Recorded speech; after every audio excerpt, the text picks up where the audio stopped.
Hey everybody, it's Tommy Canali, and welcome back to Before the Lights podcast, the show to find out how those in sports, music, and entertainment made their mark. Joining me today is a rock singer, songwriter, musician, record producer. He sold more than 1 million albums in the United States, plays guitar and bass. He's been active since 1978, is an instrumentalist, has 15 studio albums, and is one of the top pop artists in America. A Lincoln, Nebraska native, currently residing in Omaha, Nebraska. His new release in 2021 is entitled Cat's Paw. Please welcome to the show, Matthew Sweet. Matthew, welcome to the show. Thank you. Good to be here. I want to start here with you. What is your first memory when you knew you were in love with music? Wow, that's such a great question. I like listening to music, I think, from when I was pretty young. I didn't grow up in a household where my parents were big record buyers, really. So I don't have that thing some people have where, their parents taught them all about the history of music and all the great old records. Sure. I think for me, though, when I really fell in love with music was when I started playing instruments. And there was just something about that. I could kind of lose myself in it, where it was just brought me a lot of pleasure. And the first, serious, I played a little bit of the recorder probably when I was in third or fourth grade. Fifth grade, I played the violin for a little while in the junior youth orchestra. And late that fifth grade year, I got an electric bass guitar.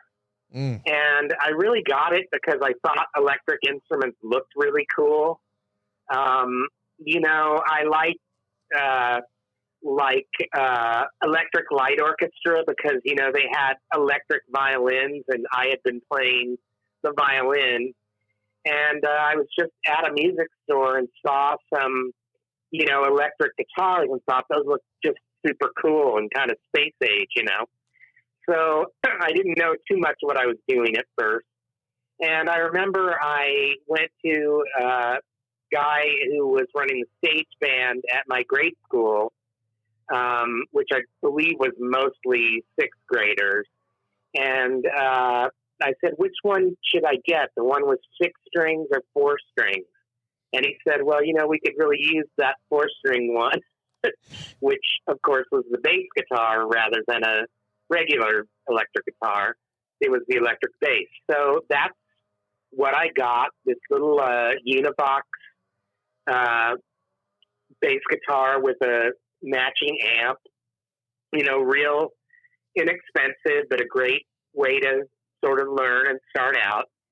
And there was just something about, being in my room and on my own and playing the bass. I really learned mostly from listening along to records and learning the bass parts off them, sort of by ear. I learned kind of what the basic notes were from a bass method book by Carol Kay, famous 60s bass player. And in fact, many, many years later, in the late 90s, Carol ended up playing on a few songs of mine on a record of mine called In Reverse. So that was kind of cool. I still had my bass method book, where I learned what the 4 notes were and how to tune it and what they looked like sort of in a scale. I've never really been able to read music very well, but that gave me the basics that I needed to start learning to play the bass guitar. And so it was out of that I really got into music more deeply. And a lot of the records I first bought, I learned to play the bass lines off them. And that led me to being I was pretty accomplished on the bass quite young. I would say when I was, 12 or 13 years old, I could really kind of play it. So that was the big influence, I think, that when I first thought, I could do something with it. Maybe I could be a studio bass player or something. In the 80s in high school, you attended Lincoln Southeast. You wrote some songs and you put them on, which I'm assuming most of my listeners, if I in the demographics, will remember the 4-track cassettes. And if you don't, use Google, go search them. And if you would, Matthew, talk about the band, The Specs. Okay. Well, the Specs were, I guess we were sort of a new wave group, you would call it, kind of new wave punk invasion.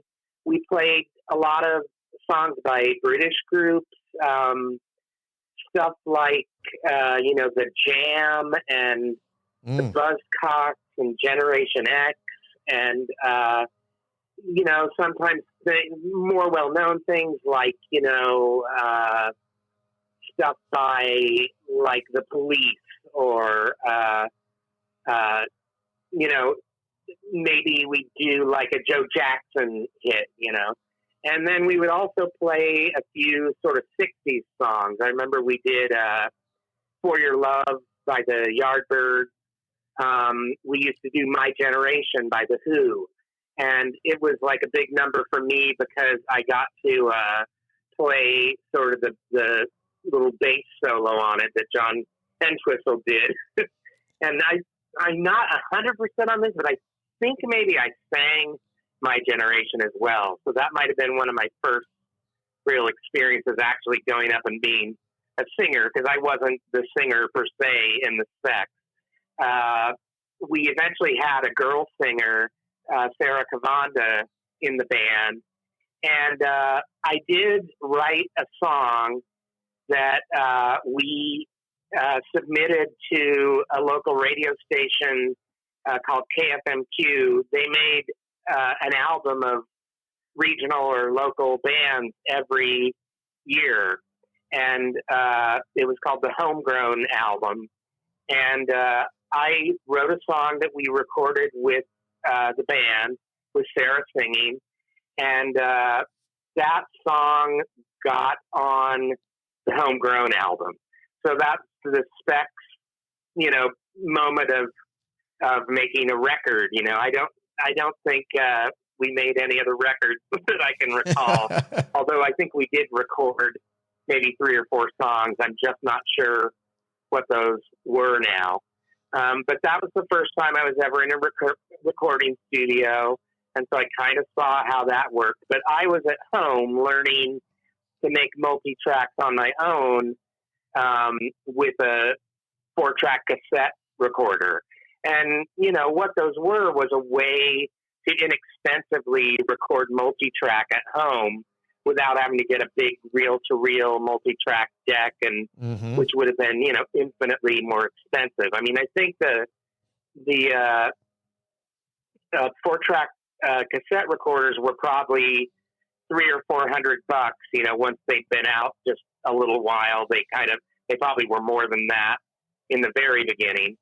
But by the time I got one, I think it was sort of in that range. And even though that is a huge amount of money for a kid, it still made it available to so many more people to be able to make multi-tracks. And it was really when I made multi-track recording and sort of sang a vocal along with myself on another track, there was something really cool about that I really liked.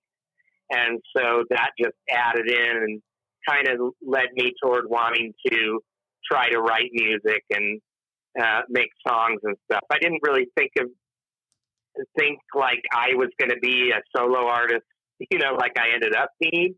I just don't think I was quite to where I could sort of think of it that way. But I still was really enjoying, the artistic effort of being able to kind of it was important. Nobody was watching or listening because I was sort of just kind of, self-conscious about it all. But I was able to experiment because I had that 4-track. And I think of myself as coming from a generation of people that were able to do that for the first time. And so for sure, my music started out with me making multi-tracks all on my own, and rather than being out playing with a band, telling them, what to play. You end up going to Athens, Georgia for college, which was really a hot spot for the music scene in that time. And then in 84, you were with a duo called Buzz of Delight, and you signed a solo deal with Columbia from that. How were you discovered by Columbia through that duo? Well, let's see. I moved to Athens because I met some of the guys in REM, and they were kind of on the rise.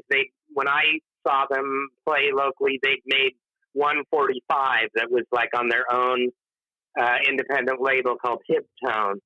And then they came through town again. I was still in high school, and they'd made an EP for IRS Records. And then by the time I got out of high school, 83, and when I moved, they made Murmur, their first full album. And so I'd met them. I sort of played a little bit of music for them, and they and a couple of other people in Athens wrote postcards to me when I was still in high school. It's hard to imagine it now, but, we didn't have any way to communicate other than letters, back then. Right. There was no internet yet. And so anyway, I played with a few different people in Athens, and one of the people was this guy, David Pierce.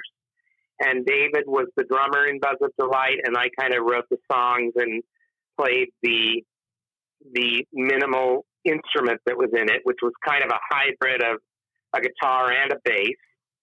And so we made an EP of, I believe, 6 songs on a record company called DB Records out of Atlanta. And after we made that, we did some recordings in Atlanta for what was going to be a full-length Buzz of Delight album. And I had a tape of that, and I asked REM's manager, a guy named Jefferson Holt, who I was friendly with. I asked him if he knew anybody like maybe I should send it to.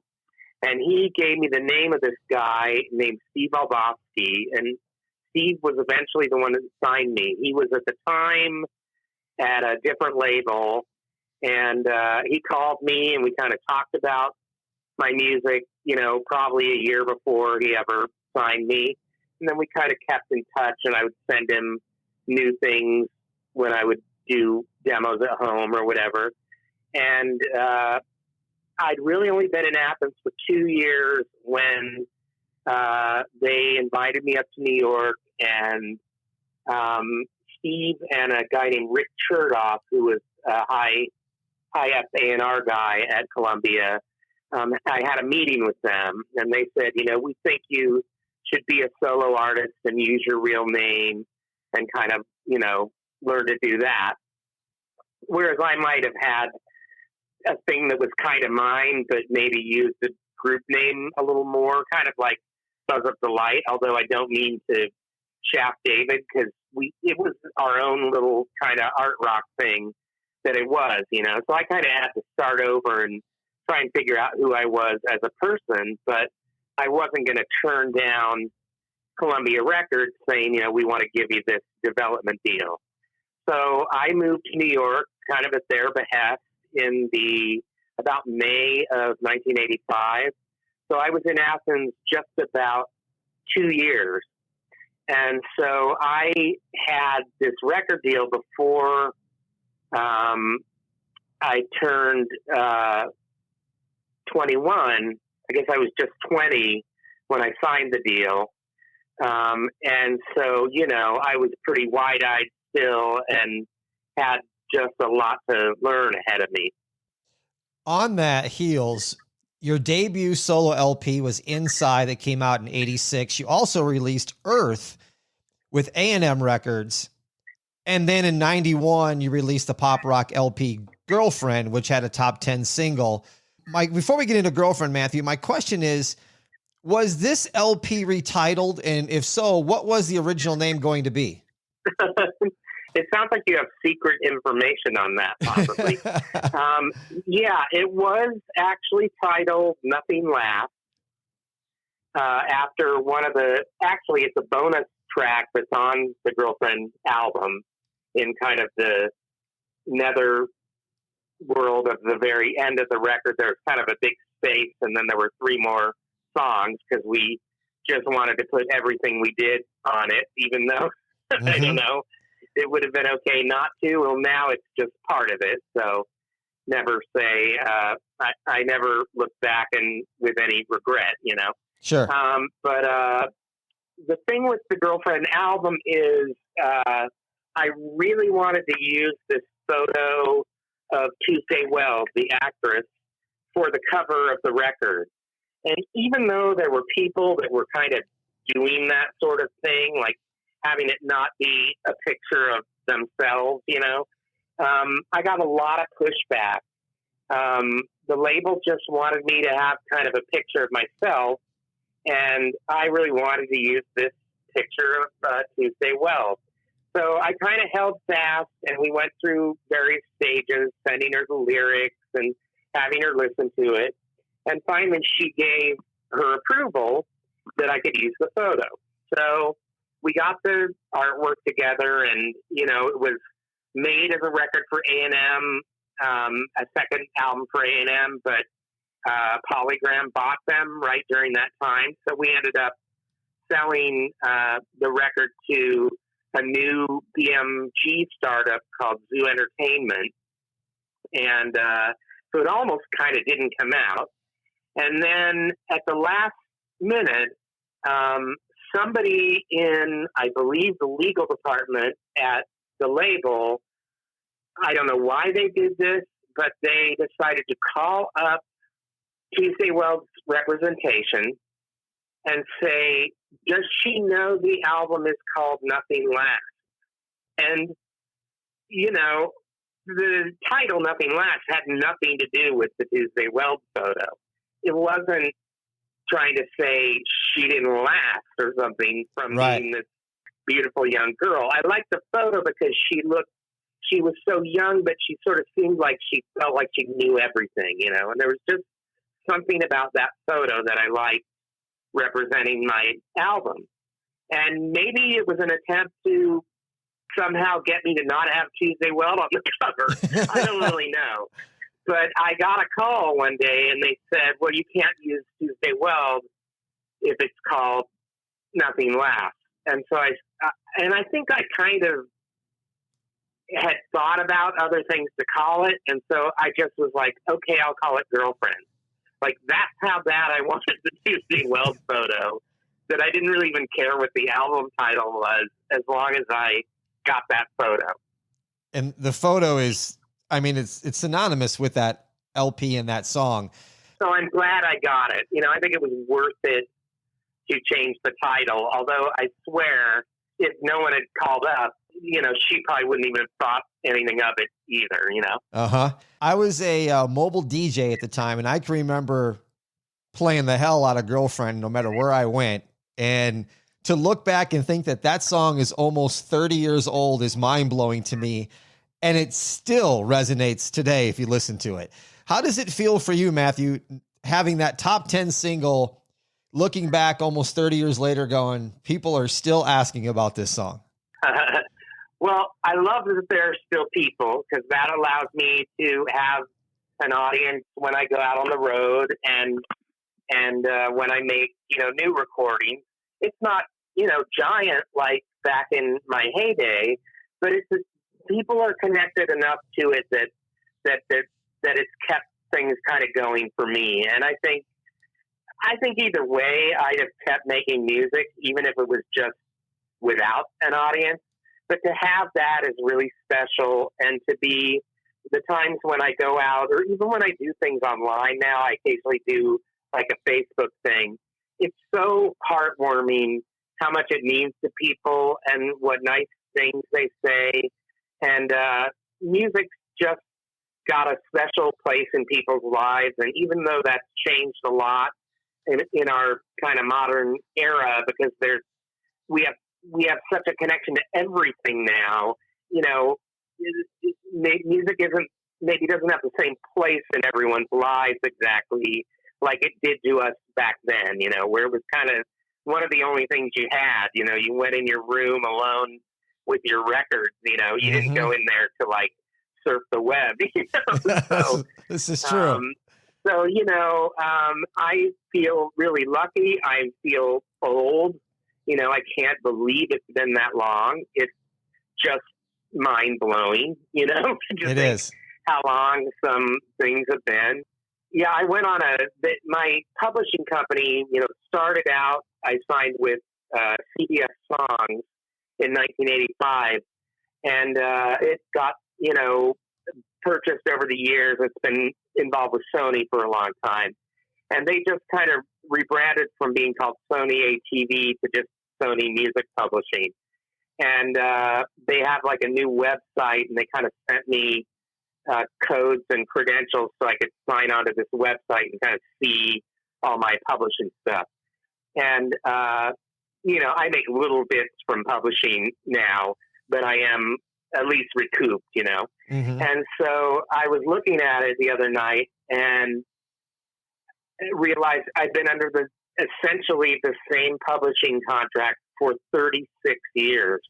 Wow. Which is just like, I just can't fathom it, you know. So I feel lucky to still have that. It's been such a weird time, you know, over the course of the pandemic, because, you know, most people like me, we make our living playing live shows more than anything else, you know, at this point in our careers. So that's just sort of been gone, you know. So, I mean, I was lucky enough, I'd made an album right before the pandemic that was done, and I could sort of look around, as weird as the time was, and find somebody who ended up being Omnivore Recordings to put the record out.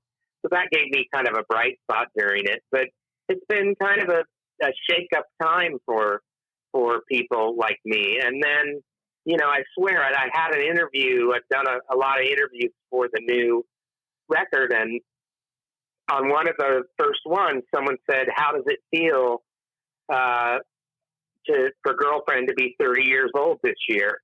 And like, I didn't even know. Like, I wasn't on my radar for some reason that it was the 30th anniversary. So, yeah, it just keeps getting longer and longer ago. It does. I got a lot of questions on Cat's Paw that I'm going to get to. Before I get to that, I want to talk a couple more things. In 1988, you put out a version of Walter Eagan's Magnet and Steel that was recorded on Sabrina the Teenage Witch LP with Lindsey Buckingham. Two questions in regards to this is, how was it working with Lindsey Buckingham? And secondly, how did you come up with this song? I got to tell you, I'm addicted to this song. If I start listening to it, I listen to it on repeat. It is magnificently done. Well, thank you. Well, I was in the studio recording for that soundtrack, and I don't know how we came up with doing Magnet and Steel, but I mean, the funny coincidence is that, if I'm not mistaken, I think Lindsey maybe produced the original Magnet and Steel with Walter. I'm not 100% sure on that, but we could look it up pretty easily. And I had met some of the Fleetwood Mac people. Mick Fleetwood played a little bit on my album Altered Beast, and so I knew Richard Dashett, who worked with me in producing that album. And so I had a little connection to them, but I'd never met Lindsey. And a guy who was producing that recording named Ralph Saul, he was just not shy. And so he said, I'll go over and ask Lindsey, you know, if he'll come play on something. And so he went, you know, Lindsey was recording in a separate building from where we were at what was then called Ocean Way Recording. And so so Lindsey, I think, was working in the room where they recorded Pet Sounds, and he came over and brought that iconic Turner guitar that you think of when you think of Lindsey. It kind of looks almost like a little acoustic guitar that's an electric guitar. Yeah. And so he had that with him, and we hung out, and he was real easygoing. We, smoked pot together, and he let me hold the guitar, and I was just in awe because, I'm a really, really big fan of Lindsey, that era of Fleetwood Mac, really all the eras I like, even back to the early Peter Green stuff. And so it was just kind of like a dream. He came and he played some guitar. If I'm not mistaken, he also maybe sang a little bit on that track. I just get it kind of mixed up with some other ones we did during that same time period in that studio. But the other really cool thing about it was then I met Walter Eagan. He came to a show I was playing in Nashville. And I remember, for a while we were playing, some certain club down there, and I must have seen him 2 or 3 times come around to our shows, and we'd chat and kind of hang out. And he was a great guy and still busy writing songs and doing his thing. So it was all around a happy experience. And I don't know, it's just one of those singles, I guess. I can't remember if the movie wanted that song or what exactly, but, the original was sort of a classic, and, I was just doing my little cover of it. I think I may have the original on 45, actually, somewhere in a collection. Yeah, that's how you'd want it. Right. In 2001, you did Sail On Sailor with Darius Rucker for a tribute to Brian Wilson. How was it actually performing the song with Brian on Letterman? It was great. It was actually a big deal because I had a terrible fear of flying, and I spent just about 8 years not flying at all. And I'd gone to New York to rehearse for this Radio City Music Hall tribute to Brian, and then traveled across the states back to LA, and then they got this offer to do the Letterman show. And they said, they want you and Darius to sing Sail On Sailor, and then you're all going to do Good Vibrations with Brian. I'm like, oh my God, of course. And the thing was, it was coming up really soon, and there was no way for me to travel by land and get there in time to do it. So I already was getting close to flying for the first time in a long time, because later that summer, that year, I flew to Japan. I had a Japan show booked, so I knew I was going to start flying again. Okay. But I hadn't done it yet. And they said, well, we're going to put you in first class with Brian Wilson to go to New York and do this Letterman show. And I was like, great. If it goes down, I'll be like the Big Bopper, and my name will be forever connected to this super genius guy. Of course, Brian doesn't like flying any more than I do, probably. So he was kind of in his own world on the plane anyway. But that's how I met. I met his daughters, Wendy and Carney, and a lot of the people in his band who I became friendly with. A guy named Jeff Foskett, who was kind of the Brian-like guy that they would tour with for a really long time. And they were all so nice to me, and his daughters knew how afraid to fly I was, so they would come around and kind of say, are you okay, and everything. And they were just a really, really great bunch of people. And we had a great time doing the show. It's just kind of surreal to me now to think that it ever happened, Mm-hmm. And doing the tribute was amazing. A lot of really great artists I got to meet,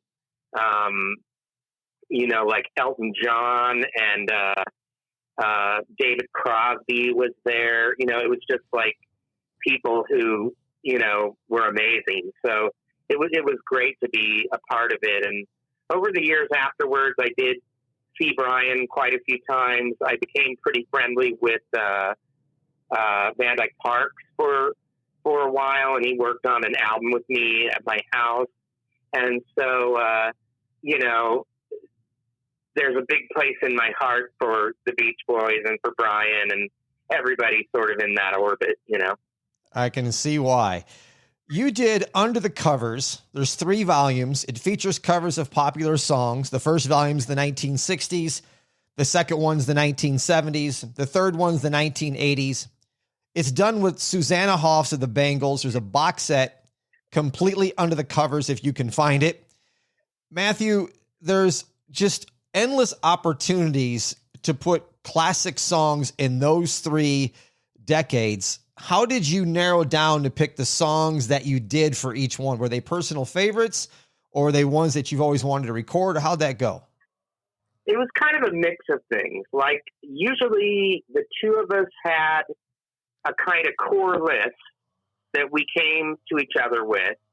And usually on that, there were a handful of things that were the same, like that we, it was like uncanny because we picked the same things even when they were sort of obscure, And then sometimes we would just think of a song or hear a song, or one of us would hear it and think, oh my God, what if we tried to cover that song? I mean, sometimes it was sheerly like just the challenge of something that like seemed like it would be impossible, Mm-hmm. And that's how we ended up covering things like, I've Seen All Good People by Yes, or Monday by the Mamas and the Papas. Like, those were things that we picked because it was such a challenge kind of to do them, And so I don't know, it's just a mix of things. Every now and then one or the other of us would have something that we were the fan of, and we just kind of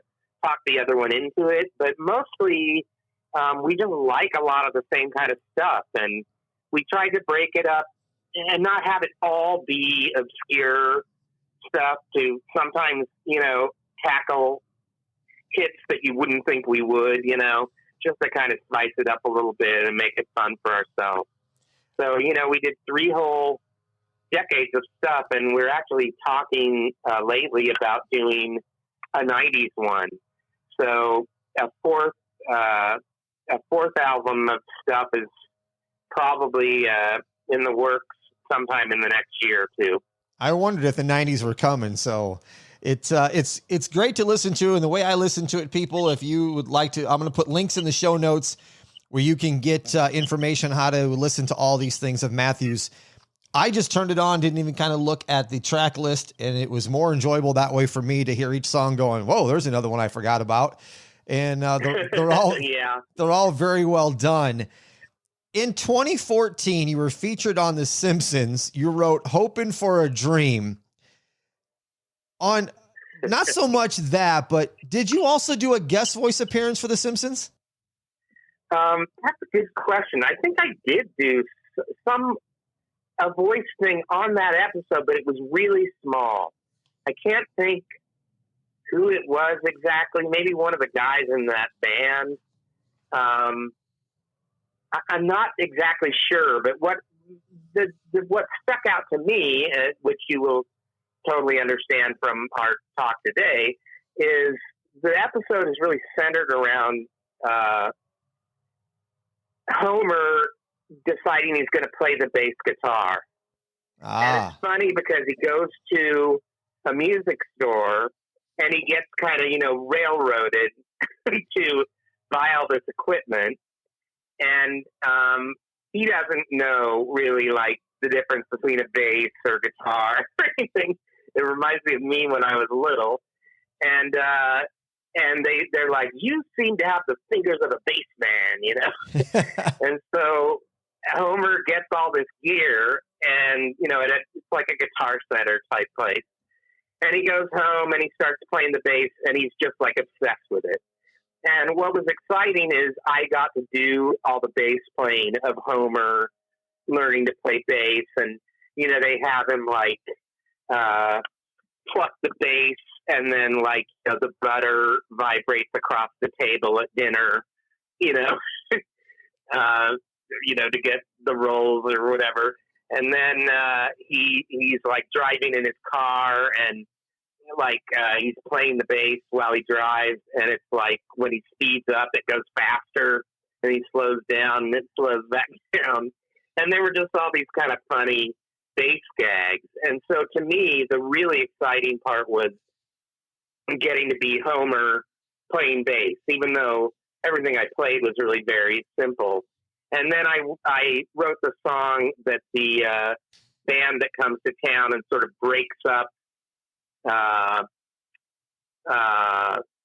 Homer's band because they take, I can't remember, they take the singer, I think is Apu, and he goes and, you know, auditions and gets the job singing for like the big famous band that did the song. And so it's, you know, Homer is heartbroken, and it's a really funny episode. So I was really flattered to get to do it, and it's a happy memory. Yeah. I knew some of the writers. I knew a few comedy writers when I lived in Los Angeles for 20 years, and quite a few of them came out of writing for The Simpsons, and some of them were still there, you know, so it was like kind of through a connection. I was lucky and got that gig. It's pretty cool that you can say you were on an episode of The Simpsons and played bass for Homer. So that's pretty cool. There it is. Yeah. In 2021, you released Catspaw. It's on Omnivore Records. You recorded it in your home studio and did everything except the drums, which was done by Rick Menick, who's been with you for a very long time. It's your first solo effort on lead guitar. Let's start here because I have some questions with it. Where did the inspiration for the songs come from? I don't know exactly. You know, it's kind of like I always approach an album. I sort of, when I know I'm going to do one, I will kind of set aside, you know, an hour or two each day where I just sit down and sort of brainstorm. Mm-hmm. And I'll come up with little ideas that often don't have that much to them. Occasionally a few sort of things where I have a little bit of words only. More often though, I have melodies sort of first and some chords. And then after I've done that for a while, I've amassed a bunch of these little ideas, I will go through them all and I'll think, you know, oh, I remember this one. I know what I could do with it. And just kind of pick the ones that sort of jog my memory. And then they kind of evolve into songs. And so it's kind of a mysterious process, a little bit like, you know, receiving signals from outer space or something. So like I don't know what really made me do those songs, but those were the ones that I kind of had to work with. And before that, I had already been thinking one of these days I'm going to make an album and I'll try to play lead guitar myself on it. And I just decided I would do it. It although it seems kind of like my pandemic album, it really was recorded in 2019, the year before the pandemic. And I mastered it in the beginning of 2020, right before things really blew up and everything kind of closed down. So I don't know if I would have been able to come up with an album. I know a lot of people did creative stuff during the pandemic year, but for me, I felt kind of a little bit frozen and weird about it. So I was really happy I already had this album. And amazingly, I was able to hook up with Omnivore, who wanted to put it out, even though it was such a crazy time. And so that gave me a bright spot in 2020 to look forward to the January release of it and, you know, work on the artwork and do these things. So, and I played lead guitar on it, which is a thing I'd really wanted to do. So I didn't know how really people would react to it, but it's been a really nice surprise how many really good reviews it's gotten, and really it's done a whole lot of press on it, more than I think even usual. Maybe there's a little bit of a thirst for music out there and for people to get back to their jobs and write about music and to receive music or something. It's done well. I enjoyed it myself. And another question I have in regards to this LP is, did you take anything from like past albums and past experiences that you used on this one, knowing that you were going to do the lead guitar yourself? Well, I mean, I think that on a basic level, I've gotten to play with so many great guitar players and tour with great guitar players. To some extent, I think there's a little bit of an osmosis sort of thing where I just absorb some of their approaches a little bit, even though I really never sat down with anyone and said, teach me how you do what you do or anything like that. I still feel like, the spirit of all the guys I worked with is kind of, in there. And I don't know if I'm answering exactly what your question was. No, you are spot on. Oh, great. But it was just something I didn't really know what to think about it, but I had that feeling. And in fact, I remembered sometime last year, I think after I'd sort of finished the album, I had this memory from when I was real young. I think maybe first couple years I was playing bass. So I might have even been, 12 or something. And I remember thinking, I had this like daydream that even if I didn't play my bass or practice for like some amount of time, a week or two or something, that somehow in my mind, I would kind of develop as a bass player, even though I wasn't playing or practicing. It's a weird concept, but I just remember having these sort of thoughts about it. And I remember I also thought to myself, I wonder if when I'm old, I'll just be able to play lead guitar. Even though I never learned it, I'll just kind of know how. And it's such an odd sort of memory. And I was kind of able to, and I didn't ever really learn it. So there's something to be said for just being around great players for a long time, and maybe it just helps you sort of understand. I think the important thing I get from other people is the feeling of expressing yourself, what that sort of feels like. And so even if technically I don't really approach things the same way, maybe I copped a little bit of the sort of feeling of the expression when you're doing that kind of improvisation and playing over something and not really knowing exactly what you're going to play. And I really tried to not overwork it and to make sure it was spontaneous. And it just seemed to kind of work out. Any kind of live stream or tour dates coming up for you? I've been doing pretty frequent little live streams on Facebook, really just this year since January.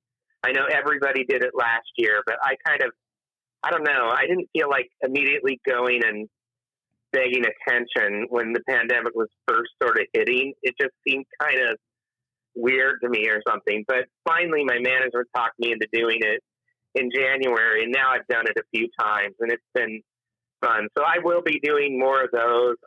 As far as concerts, we just don't quite know yet. Mm-hmm. We think maybe in the fall, a few scattered things. We don't know if, maybe I'll have to kind of go out as a duo or a trio at first until we can get big enough offers to be, taking the whole band out again. I mean, it's really, the clubs have been stopped in their tracks. So, you know, when it shakes out who's left surviving, you know, there's also going to be just a gigantic glut of artists who want to book the clubs, you know. Sure. So I just am not sure how quickly we'll be able to go back to the old way of going out for 3 or 4 weeks at a time. But I think we will get back there eventually. So, you know, I may have recorded another album before we're really touring that much, but I guess I would say I hope by next year it'll really be getting back to normal. I think it's possible we'll play shows towards the fall, but I just don't know for sure. Yeah, I think we're all hoping that. Listeners, I'll put a link in the show notes, Matthew's Facebook page, so you guys can check out when he's going to be live streaming. Also, the website is MatthewSweet.com. That is MatthewSweet.com. Matthew, thank you for taking time out of your schedule and everything you do and being part of Before the Lights and joining me today. I greatly appreciate this. Well, thank you so much. Thanks for your coverage. I can't wait to get reviews back on this show. I think it's going to go over fairly well. That's good. Listeners, if you'd like to hear the Extra 5, which is coming up with Matthew Sweet, you need to go to patreon.com/beforethelights. That's patreon.com/beforethelights. Also, when you join the Patreon BTL crew, one time a month, I do a Zoom call and I bring on a former guest, and you can interact and talk with the former guest if you would like as well.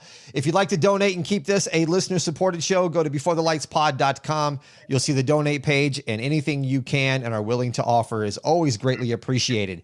If you would, go to the Instagram page, Before the Lights Podcast, and follow me there. Thank you for listening to Before the Lights. I'm Tommy Canale, and until next time, everybody, a salute, a chin chin.